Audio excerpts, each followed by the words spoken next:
Hey guys, so I'm currently at home. It's so nice because my mom is here to like cut up fruit for me. I've been eating a mango, relaxing. I'm just kidding. I wanted to share about my latest obsessions and the movement that I'm so proud and happy that it's happening. It's the wave of Asian Americans in media, not just Asian Americans, just like Asian, westernized Asians, I guess you could say. So Crazy Rich Asians is my new favorite movie.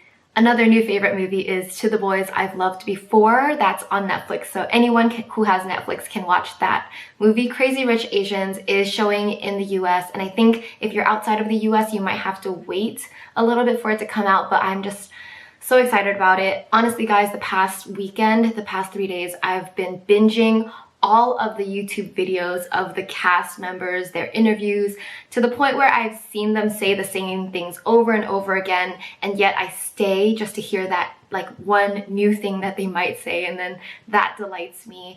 But it's just such a proud moment for me. Let me rewind. I grew up in a suburb outside of LA that was very, very Asian. And I know different Asian Americans have different experiences growing up because my cousins had like a completely different experience growing up in a Latino community. I would say that I am more Asian in the Asian American spectrum because I grew up with so many Asians. I grew up still eating Asian food, speaking Chinese. Growing up, my school was like 80% Asian, so I felt very comfortable in my community, and it wasn't until college or afterwards that I realized that we really live in a bubble that is Asian because the outside world is not like that. Of course, I've had my moments of being ashamed of being Chinese, my moments of dealing with racism from people, or even like passive aggressive or indirect racism, which is the worst because you can't exactly fight back. You're kind of like, did you mean that or did you not?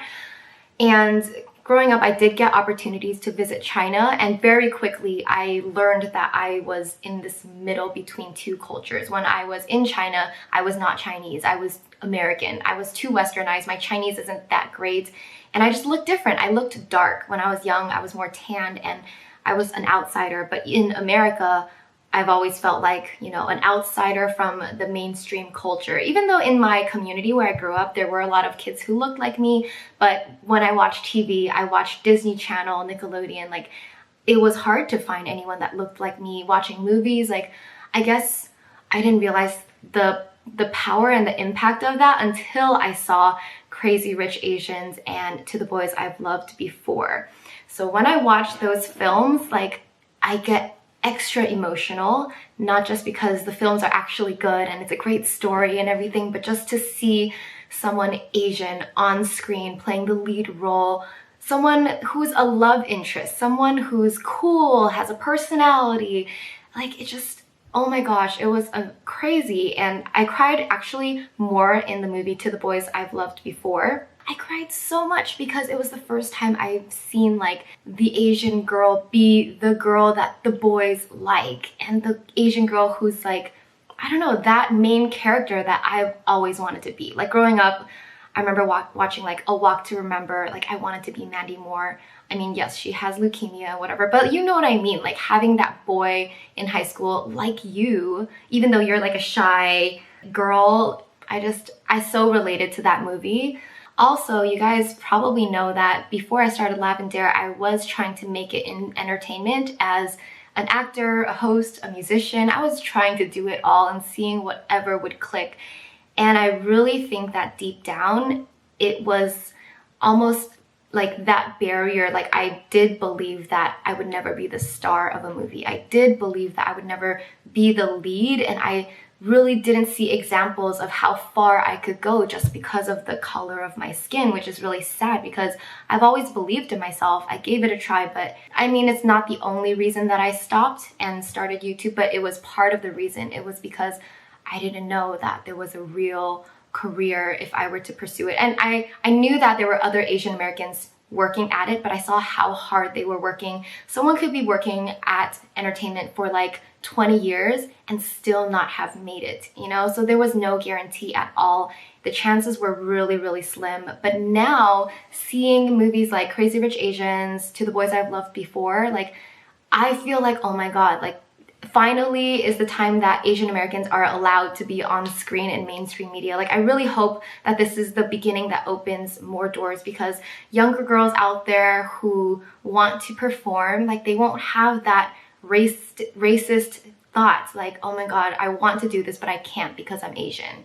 I think if you look at it that way, back then when I was pursuing entertainment, of course I was involved in YouTube. I saw what was happening in YouTube. I just saw that there was more success.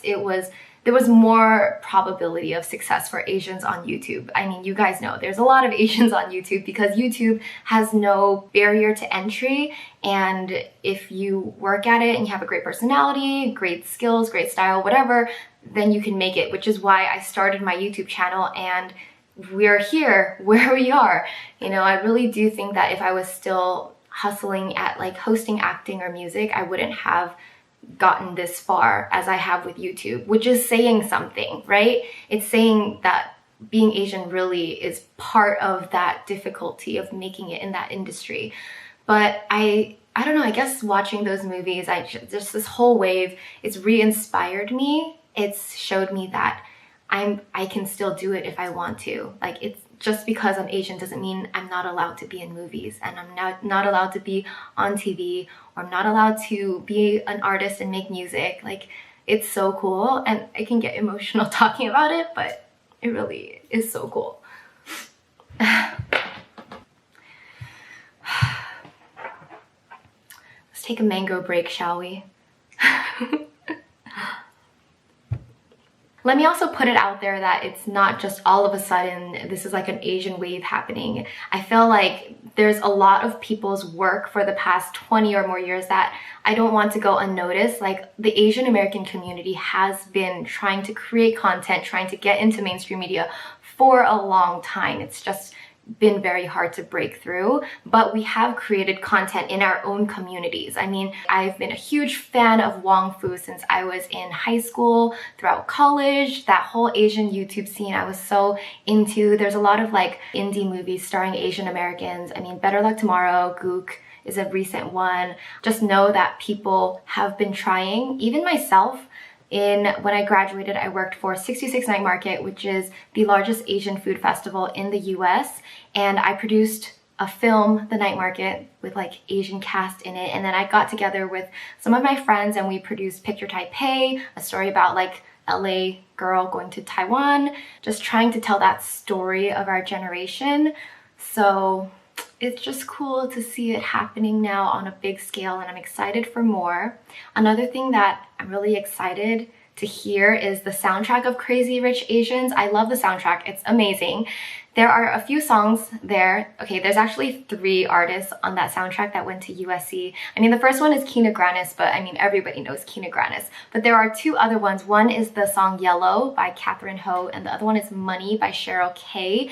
And I looked up these people because I got obsessive, I tell you. I was researching real deep into this whole production, and I found out that Catherine Ho was a freshman. She is a freshman at USC right now, and I watched her videos. She has YouTube singing videos with her playing piano and singing. And when I saw that, like, a little part of me was like, oh, like, it literally reminded me of me. When I was a freshman at USC, I was posting those YouTube singing videos, like, and the fact that she's Chinese, I'm Chinese, like, seeing her, I'm like, she looks like me, she is me. Like, I feel so close and connected with her, and the fact that she got to be on a soundtrack in a major studio, Warner Brothers production, like, that's crazy, because it shows me that that's a possibility now, where that was never a possibility before. Same thing with Cheryl Koo. She's also a USC grad, recently graduated, and she was part of this show called the Casa Culture Show, APOS's Got Talent. Like, these are the Asian American, Chinese American productions that we put on at USC. And when I was at USC, I was the lead in that musical of those, like, you know, productions. And I just feel so connected to these 2 girls because we literally went through the same thing. Whether they don't know who I am, but just like me looking at them, I feel like that was me 8 years ago. I know, I'm an old hag. I'm just kidding. But it just goes to show when I was their age, college and after college, I was doing exactly what they were doing, making music, posting them online and whatever, but the time had not come. The time for Asian Americans had not come then, and the time has come now. I'm so cheesy, I want to cry. But I'm happy and I'm so proud, and I'm just grateful that these younger generation women get that opportunity. It means a lot to me. Okay, mango break again.